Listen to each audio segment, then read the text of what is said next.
बिस्मिल्लाहिर्रहमानिर्रहीम। आप देख रहे हैं crime watch with Aamir Mirza. दोस्तों, हमारी 78 साला तारीख गवाह है कि इक़्तिदार में रहने वाला तबका अपने मकासद के हसूल के लिए सरकारी मशीनरी को कानून के दायरे से बाहर निकलकर इस्तेमाल करने का आदी रहा है। इस सिलसिले में पुलिस के महकमे ने हुक्मरानों की इस लाठी का किरदार अदा किया है जो नताइज तो हासिल कर लेती है, लेकिन हुकूमत बदलने के बाद उसका कोई वाली वारिस नहीं होता। जिन लोगों के लिए इस लाठी ने बहुत कुछ किया होता है, उनके जाने के बाद सारी की सारी जिम्मेदारी हाथों की बजाय इस लाठी पर डाल दी जाती है। हालांकि इसने तो वही किया जो काम मुक्तदर हलकों के मजबूत हाथों ने उससे लिया। सीसीडी हो या माजी की सीआईए हो, ऑपरेशन पुलिस के अफसरान हो या इन्वेस्टिगेशन पुलिस के अफसरान हो, उन्होंने हमेशा वो अहदाफ हासिल किए जो उनको दिए गए थे। ये सारी गुफ्तगू करने का मकसद ये है कि अब जो एक मौजूदा सिस्टम महकमा पुलिस में बनाया गया है सीसीडी का, उसके हवाले से मैं आपके साथ बात करूंगा कि सीसीडी का मुस्तकबिल क्या है। सीसीडी के जो अफसरान इस वक्त बढ़ चढ़ कर अपने अहदाफ हासिल कर रहे हैं, पंजाब को क्राइम फ्री स्टेट बनाने के लिए, जुराइम का ग्राफ नीचे लाने के लिए जो पुलिस मुकाबले जो हैं वो किए जा रहे हैं, उस हवाले से उनकी तरफ से किसी किस्म की कोई कोताही नहीं बरती जा रही। जो उनको टास्क दिया गया है, जो टारगेट दिया गया है, उसके मुताबिक वो जुराइम पेशा अफराद को चुन चुन कर कोनों खुदरों से निकाल कर, ज़मीन की तहों से निकाल कर उनको कैफरे किरदार तक पहुंचा रहे हैं। ये सीसीडी के अफसरान का जो है पूरे पंजाब में इस वक्त जो हदफ है, और वो अपने हदफ के लिए कोशा हैं और बड़ी कह लें कि हिम्मत से और बहुत फोकस करके इस काम को कर रहे हैं। लेकिन माजी के जो तजर्बात हैं, माजी में जो मामलात होते रहे हैं, उस हवाले के से मैं आपके साथ डिस्कस करूंगा कि ये पुलिस अफसरान जो हैं वो कहाँ स्टैंड करते हैं। आने वाले वक्त में उनकी पुलिस अफसरान की जो रिटायरमेंट होनी है, पुलिस जो आला अफसरान उनकी तब्दीली होनी है, या हुकूमती सेटअप किसी मौके पर कोई चेंज हो जाए तो उसके बाद इन अफसरान का क्या बनेगा, ये कहाँ स्टैंड करेंगे। तो माजी के हवाले से मैं अगर आपके साथ कुछ शेयर करूं तो माजी में पुलिस मुकाबलों के हवाले से बड़े बड़े नामवर जो हैं लोग, पुलिस अफसरान जो हैं वो जाने जाते हैं। इनकाउंटर स्पेशलिस्ट हुआ करते थे, बड़े बड़े ख़तरनाक मुलजिमों को, इवन के दहशतगर्द जो मजहबी दहशतगर्द हुआ करते थे, सिपा साहबा के, सिपा मोहम्मद के, फिर उसके बाद टॉप 10 इश्तिहारी हुआ करते थे, बड़े बड़े मतलब के क्रिमिनल, हार्ड क्रिमिनल हुआ करते थे, उनको पुलिस मुकाबलों में मारा जा चुका है उन अफसरान की जानिब से। उस दौर में उन अफसरान की बड़ी दहशत हुआ करती थी, उनका बड़ा नाम हुआ करता था। एक अफसर ने कोई 30-30, 40-40, 50-50, 70-70 लोग जो थे जुराइम पेशा, दहशतगर्द, उनको कैफरे किरदार तक पहुंचाया था। वो असल में हमारा जो महकमा पुलिस है ना, वो उसकी पॉलिसी जो होती है ना, वो महकमे की पॉलिसी कभी नहीं देखी हमने तारीख़ में।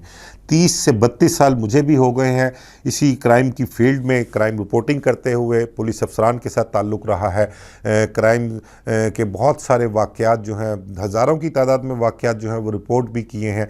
तो महकमा पुलिस में जो हमने देखा है ना, वहाँ पर महकमे की कभी कोई पॉलिसी नहीं रही। ख़ासकर लाहौर शहर के हवाले से अगर मैं आपसे बात करूं तो लाहौर शहर में पॉलिसी जो है वो हमेशा रही है पुलिस अफसरान की। अब आईजी पंजाब जो आते हैं, समझे, जो माजी में देखा गया है कि जो आईजी पंजाब लगाया जाता था वो आगे तमाम तर जो ख़ासकर अपना प्रोमिनेंट सिटीज़ थे, जैसे लाहौर शहर ले लें, फैसलाबाद, गुजरांवाला हो गया, मतलब कि जो बहुत अपना क्राइम के, जुराइम के हवाले से जो शहर जाने जाते थे, उस हवाले से वहाँ पर वो आईजी पंजाब जो सरबराह थे उन शहरों के, वो अपनी मर्ज़ी से या अपनी लॉबी के जो थे अफसरान उनको लगाया करते थे। अब इन शहरों में जो अफसरान लगते थे वो अब नीचे फील्ड में एसएचओस कह लें या एसपीस कह लें, डीएसपीस कह लें, वो उन लोगों को लाया करते थे जो उनकी लॉबी के थे, जो उनके ताल्लुक़ वाले हुआ करते थे, जो उनके हुक्म के ताबे हुआ करते थे। तो ऐसे कई पुलिस अफसरान, पुलिस मुकाबलों का सिलसिला शहबाज शरीफ के दौर में बहुत अरूज पर रहा है। तो उस दौर में जो पुलिस अफसरान मशहूर थे पुलिस इनकाउंटर्स के हवाले से, जो स्पेशलिस्ट जाने चाहते थे, जो एक जुराइम पेशा अफराद के लिए हवा हुआ करते थे, उनमें बड़े अपना नाम कह लें कि चंद एक नाम जिनके साथ ज़्यादती भी हुई वो मैं आपके साथ शेयर करूंगा। उसमें एक तारक कंबो हुआ करते थे डीएसपी, एक नवीद सईद डीएसपी हुआ करते थे, आशिक मार्थ डीएसपी होते थे, करामत भट्टी इंस्पेक्टर होते थे, आबद बॉक्सर हुआ करते थे, राना फारूक हुआ करते थे। इस किस्म के और भी बहुत से नाम हैं, लेकिन चूंकि इन लोगों का नाम मैं इसलिए आपको बता रहा हूं कि शहबाज शरीफ के दौर में इनका बड़ा नाम हुआ करता था। ये हुकूमती मशीनरी के कहने के मुताबिक चला करते थे, जो अहदाफ इनको दिए जाते थे ये उनको पूरा किया करते थे। जुराइम ख़त्म करने हों, जुराइम की रेशो जो है वो कम करनी हो, उसके लिए पुलिस मुकाबलों का सिलसिला शुरू किया गया था। और ये जो अफसरान जिनका मैंने आपके सामने नाम लिया है, ये पुलिस मुकाबलों के हवाले से बहुत नाम जाने जाते थे ये। इसके अलावा और भी बेशुमार पुलिस अफसरान थे, उमर विरक थे, शरीफ सिंधु, बशीर न्याजी, फयाज टुंडा कहा करते थे उनको, मियाँ साकब जो थे वो हुआ करते थे, जो आजकल गालबन शायद डीएसपी हैं या रिटायर हो गए, इसका मुझे पता नहीं है। राना हसीब अंजुम हुआ करते थे, फिर उसके बाद तारक सजवार हुआ करते थे। मतलब कि बेशुमार नाम आप कहेंगे तो मैं आपको 20 नाम और भी गिनवा दूंगा, लेकिन जो पहले जिन अफसरान के नाम लिए हैं मैं उनका अहवाल आपके साथ शेयर करना चाहता हूं कि ये वो अफसरान थे जो जब इक़्तिदार में गवर्नमेंट इनकी थी, इनके मंजूर नज़र हुक्मरान थे, जो इनको नवाजते थे, पोस्टिंग दिया करते थे, इनकी मर्ज़ी जो थी वो महकमा पुलिस में चला करती थी, तब तक ये बादशाह थे महकमे के। ठीक है, जैसे ही हुकूमती सेटअप चेंज हुआ तो यही अफसरान तारक कंबो, नवीद सईद, आशिक मार्थ, राना फारूक, आबद बॉक्सर, ये तमाम लोग थे, इनको ना सिर्फ मुअत्तल किया गया बल्कि इनको कह ले के मुलाजमत से बर्खास्त किया गया। इनमें से एक वाहिद गालबन तारक कंबो थे जिन्हें बर्खास्त नहीं किया गया था। एक कुछ सियालकोट के बड़े मशहूर थे पुलिस मुकाबलों के वाले से, शेख नदीम, उनको भी डिसमिस कर दिया गया था। नया सेटअप जो आया था वो परवेज़ मुशर्रफ का सेटअप आया था। परवेज़ मुशर्रफ ने 99 के बाद जब अपना टेक ओवर किया था, उसके बाद ये सारे मामलात सामने आए थे। आबद बॉक्सर के मुतल्लिक आपको बताऊं कि आबद बॉक्सर के मुतल्लिक तो ये था कि अगर ये हुकूमत और एक आध दिन ना जाती तो उनके भी आबद बॉक्सर को पुलिस मुकाबले में मार दिया जाना चाहिए था। ये बड़ा क्लियर था, और ये गवर्नमेंट गई थी तो आबद बॉक्सर की ज़िंदगी जो थी वो बढ़ गई थी। इस हवाले से मैं आपके साथ शेयर करूं, नवीद सईद जितनी देर मुलाजमत में रहा वो सिक्योर था, सिक्योरिटी भी थी, लेकिन इन लोगों को जब डिसमिस कर दिया गया, मुलाजमत से फारिग कर दिया गया, तो इन लोगों से सिक्योरिटी भी वापस ले ली गई। वो पुलिस मुकाबले जो इन्होंने महकमे में रहकर किए थे, जिन जुराइम पेशा अफराद के लिए किए थे, वो इन लोगों के पीछे थे, इन लोगों के ताक़ुब में थे। नवीद सईद से सिक्योरिटी ले ली गई, इन्होंने प्रॉपर्टी का काम शुरू कर दिया।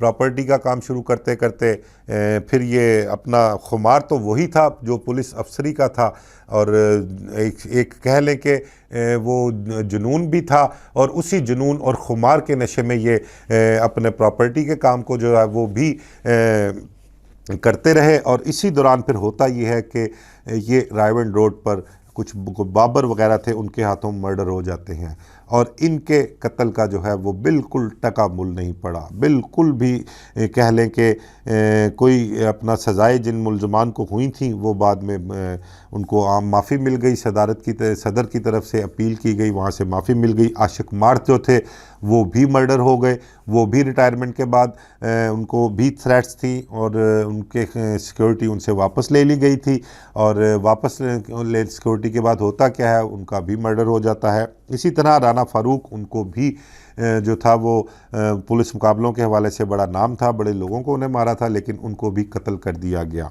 तारक कंबो के हवाले से मैं आपको बताऊं कि तारक कंबो ने दहशत गर्दों के ख़िलाफ़ बहुत काम किया था। वो एक उस दौर के स्पेशल अफसर थे दहशत गर्दों के मुतल्लिक, और बहुत से कार्रवाइयाँ उन्होंने की थी। कई दहशत गर्दों को उन्होंने पुलिस मुकाबलों में मारा था।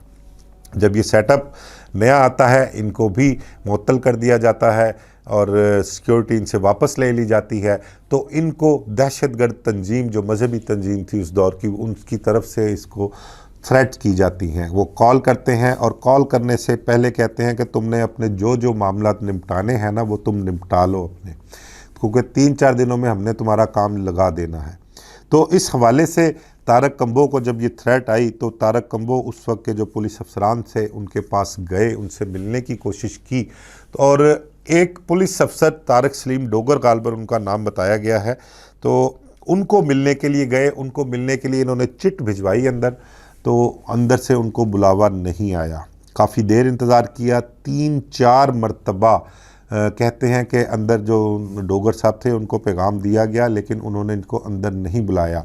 तारक कम्बो ने जब उस अर्दली को थोड़ा सख्ती से या थोड़ा इंसिस्ट किया कि यार क्या वजह है, तुम जाके कहो, तो उस अर्दली जो था वो फट पड़ा। उसने कहा कि सर मैं 4 दफ़ा आपका पैगाम दे चुका हूँ, मुझे अंदर से अच्छी खासी झाड़ें और गालियाँ पड़ चुकी हैं, और उन्होंने क्लियर कह दिया कि मैंने नहीं मिलना, तुम क्यों नहीं जवाब देते उनको।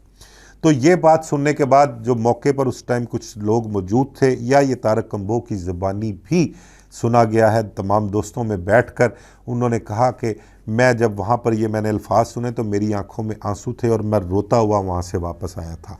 और उसके कुछ देर बाद, कुछ दिनों बाद ही जो था, दहशतगर्द तंजीम ने तारक कम्बो को भी जो है वो हिट कर दिया था, और तारक कम्बो जो थे वो मारे गए थे।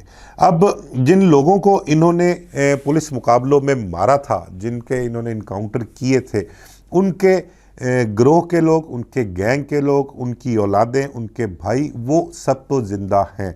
और उनमें से भी कई जो थे वो जुराइम पेशा भी हैं, तगड़े भी हैं, क्रिमिनल भी हैं, असला भी उनके पास है, वारदातें भी की हैं, लोगों को भी उन्होंने कत्ल किया हुआ है। तो जो पुलिस अफसरान अपनी सिक्योरिटी नहीं रख सकते, या जिन्होंने अपनी सिक्योरिटी नहीं रखी, या आबद बॉक्सर की ही मिसाल ले लें कि आबद बॉक्सर के मुतल्लिक़ मैं आपको बताऊं कि आबद बॉक्सर ने अपनी सिक्योरिटी को इस दौरान मेनटेन रखा। बहुत अरसा उन्होंने मफरूरी काटी, मुल्क से बाहर रहे, लेकिन जितनी देर यहाँ पर रहे वो अपने जो उन पुलिस मुकाबलों में जिन लोगों को उन्होंने मारा था वो उनके मुतालिक जो है वो अवेयरनेस रखते थे। और उस अवेयरनेस के मुतालिक मैं आपको बताऊँ कि उनका पता रखते थे कि किसकी औलाद क्या कर रही है, किसके भाई क्या कर रहे हैं, कोई किसी जुराइम में मुलव्वस है या उनके मुतल्लिक कुछ सोच तो नहीं रहे। इस तरह आबिद बॉक्सर ने अपनी जो मुलाजमत के बाद की ज़िंदगी है वो गुजारी है उन्होंने। तो वो देखना होगा कि अब जो मौजूदा सेटअप है सीसीडी का, उस हवाले से मैं अगर आपको ये बताऊं कि आने वाले दिनों में या कुछ महीनों में या 1-2 साल में जो इस वक्त सीसीडी में डीएसपी हजरात तैनात हैं ना, उनमें से मोस्टली जो है वो प्रमोटिए हैं, नीचे से ऊपर तक आए हैं, मतलब कि कह लें कि थानेदार लेवल से ऊपर तक आए हैं। और अब उनकी मुलाजमत का टाइम जो है वो बहुत कम रह गया है। किसी का 2 साल, किसी का 3 साल, किसी का 4 साल अरसा मुलाजमत का अरसा रह गया है। और इन पुलिस अफसरान के मुतल्लिक इनका मुस्तकबिल क्या होगा? देखें, माजी में जो हमारी महकमा पुलिस की जो अपना तारीख़ है उस हवाले से पॉलिसी अफसरान की रही है। सीसीडी के अफसरान या पंजाब आईजी पंजाब चेंज होते हैं, सीसीपीओ लाहौर चेंज होते हैं, या सीसीडी के सरबराह चेंज होते हैं, तो नए आने वाले अफसरान जो हैं वो अपनी पॉलिसी जो है वो महकमे में कह लें कि मुरतब करेंगे, अपनी पॉलिसी को लेकर आगे चलेंगे, अपने लॉबी के अफसरान को तैनात करेंगे। और अब जो अफसरान शहरों में तैनात होंगे, शहरों के सरबराह होंगे, मुख्तलिफ डिपार्टमेंट्स के सरबराह होंगे, वो आगे जो टीम रखेंगे वो अपनी टीम को रखेंगे। और ये अफसरान जो इस टाइम मौजूदा सेटअप में मौजूद हैं, इनको वहाँ से हटा दिया जाएगा, इनको चेंज कर दिया जाएगा, या इनके ख़िलाफ़ कोई कार्रवाई की जाएगी। ये तो खैर एक बात है, बात की चीज़ें हैं। लेकिन अगर इनको इन ओहदों से हटा दिया जाएगा तो इनकी सिक्योरिटी का क्या होगा? क्योंकि तारीख़ में, माजी में हमेशा की तरह जो पुलिस अफसरान हटा दिए गए हैं उनके हवाले से आपको बताऊं तो उनसे सिक्योरिटी तो वापस ले ली गई थी। सबसे बड़ी मिसाल तारक कम्बो की है, मैं आपको बताऊं। तारक कम्बो से सिक्योरिटी ली गई, और आज तक जो लोग हैं वो कहते हैं कि तारक कम्बो का कातिल जो है वो दहशतगर्द नहीं, बल्कि इसके कत्ल का सबब कह लें या कत्ल का जो जिम्मेदारी है वो महकमा पुलिस पर आयद होती है। ये पुलिस अफसरान भी इस चीज़ को बहुत अच्छे से एक्नॉलेज भी करते हैं और गुफ्तगू में इस चीज़ को बावर भी कराते हैं लोगों को। तो ये पुलिस अफसरान क्या करेंगे? इनमें से वो लोग जो पुलिस अफसरान हैं वो अपने साथ सिक्योरिटी रखेंगे जो इस काबिल हैं, जो इस सिक्योरिटी बर्दाश्त कर सकते हैं। प्राइवेट गनमैन रखते हैं जो 4, 6, 10 लोग अपने साथ लेकर निकलेंगे बाहर, उन पर फिर इल्ज़ामात आएंगे कि जी ये गनमैन लेकर बाहर निकलते हैं और इन्होंने जो है वो प्रॉपर्टी का काम शुरू कर दिया है, कब्ज़ों का काम शुरू कर दिया है, प्रॉपर्टी में इन्वेस्टमेंट करते हैं, अपने गनमैनों का नाजायज़ फ़ायदा उठाते हैं, लोग इनसे डरते हैं। इस किस्म के इल्ज़ामात जो हैं वो इन पर लगाए जाएंगे। तो इस तरह के मामलात माजी में भी चलते रहे हैं, इसी तरह के इल्ज़ामात माजी में भी लगते रहे हैं। और जो अफसरान जो हैं वो अपनी सिक्योरिटी नहीं रख सकते, वो माली तौर पर स्ट्रॉन्ग नहीं हैं और गनमैन जो हैं वो बर्दाश्त नहीं कर सकते, उनको अफोर्ड नहीं कर सकते, उनकी तनख्वाहें नहीं दे सकते, तो उनके मुतल्लिक क्या होगा? आया कि जो लोग मार रहे हैं, पुलिस मुकाबलों में मारे जा रहे हैं, उनके वारसों में कुछ ऐसे लोग हैं जो इस किस्म का जहन रखते हैं। हालांकि माजी में देखें, दहशतगर्दों को जब ड्रोन अटैक करके मारा गया था तो उनमें से अगर किसी फैमिली का एक बंदा भी बच गया था ना, तो उनको लोगों ने, तालिबान ने कह लें, उनको मिसयूज़ किया, उनकी ब्रेन वॉशिंग की और उनको ख़ुदकश बमबार बना के शहरों में छोड़ दिया गया। बहुत सी तबाही उन्होंने मचाई। तो 700-800 पुलिस मुकाबला हो चुका है, इतने लोगों को मारा जा चुका है। तो उन लोगों के वारिस, किसी का बेटा, किसी का भाई, किसी का रिश्तेदार, किसी के गैंग का कोई साथी, क्या गुलफाम शाह गैंग की मिसाल सबसे पहले मैं लूँ कि गुलफाम शाह गैंग का एक भाई जो रहीम यार खां में कहीं गालबन शायद सादकाबाद में मारा गया था, उसका बदला लेने के लिए उसके बाकी 4 भाइयों और साथियों ने उसकी कब्र पर खड़े होकर एक वीडियो पैगाम जारी किया था और उन्होंने कसम खाई थी कि वो बदला लेंगे। अब उसके बाद पुलिस जो थी वो इस गैंग के ख़िलाफ़ डेस्परेट हो गई थी और अभी तक चुन चुन कर गुलफाम शाह गैंग के करिंदों को मार रही है। अभी भी गुलफाम शाह गैंग के कोई 3 से 4 ख़तरनाक हार्ड क्रिमिनल्स हैं जो वो मफरूर हैं। अभी हाल ही में 2 ख़तरनाक मुलजिम जो गुलफाम शाह गैंग से ताल्लुक़ रखते थे, एक छोटा पठान और एक बड़ा पठान, उन दोनों को भी पुलिस मुकाबलों में मारा गया है। एक कोई धक्कड़ शाह है, वो अभी तक मफरूर है, उसके साथ 2 साथी और हैं उसके, वो भी अभी तक मफरूर हैं, लेकिन उनकी तलाश की जा रही है। तो बात करने का मकसद ये है कि हमारे यहाँ कोई मुस्तकिल पॉलिसी जो है वो नहीं अपनाई जाती। हमेशा महकमे की पॉलिसी होनी चाहिए, अफसरान की पॉलिसी नहीं होनी चाहिए। महकमे की पॉलिसी का फ़ायदा ये होता है कि किसी भी शोबे का कोई भी इंचार्ज, जैसे सीसीडी ले लें, इन्वेस्टिगेशन ले लें, ऑपरेशन ले लें, उनका कोई भी सरबराह आएगा तो महकमे की पॉलिसी के मुताबिक चलेगा। अगर इन अफसरान की अपनी अपनी पॉलिसी होगी तो फिर आगे टीम भी उनकी अपनी होगी और उनकी टीम तब तक सिक्योर होगी जब तक वो ओहदे पर बुराजमान है।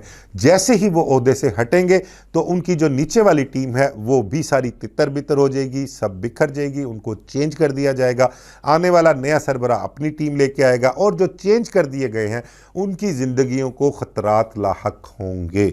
तो ये मकसद ये था मेरा डिस्कस करने का कि इनकी सिक्योरिटी के जो सीसीडी के मौजूदा अफसरान हैं, मुस्तकबिल में इनकी सिक्योरिटी का क्या होगा। या तो वो लोग जो सहते हैं फाइनेंशियली स्ट्रांग होंगे, अपनी सिक्योरिटी रखेंगे और सिक्योरिटी गार्ड लेकर ट्रैवल करेंगे, या वो अफसरान जो मुल्क छोड़ जाएंगे, मुल्क से बाहर ख़ुद भी चले जाएंगे, अपनी फैमिली को भी ले जाएंगे, वो महफूज रहेंगे। लेकिन जो लोग यहीं पाकिस्तान में और सिक्योरिटी के बगैर रहेंगे, महकमा तो उनको सिक्योरिटी नहीं देगा, महकमा उनको बिल्कुल सपोर्ट नहीं करेगा, क्योंकि माजी में हमने देखा है कभी किसी अफसर को सपोर्ट नहीं किया गया सिक्योरिटी के हवाले से या दीगर मामलात के हवाले से। तो इस हवाले से सोचना पड़ेगा, जो हमारे पॉलिसी मेकर्स हैं, हमारे हुकूमती शख्सियात हैं, इस महकमे के जो कह लें थिंक टैंक हैं, उनको सोचना पड़ेगा कि इस हवाले से कोई महकमाना पॉलिसी होनी चाहिए। और जब तक ये नहीं होगी तब तक जो अफसरान हैं उनकी ज़िंदगियों को ख़तरात लाहक होते रहेंगे। मुझे इजाज़त दीजिए। अल्लाह हाफ़िज़।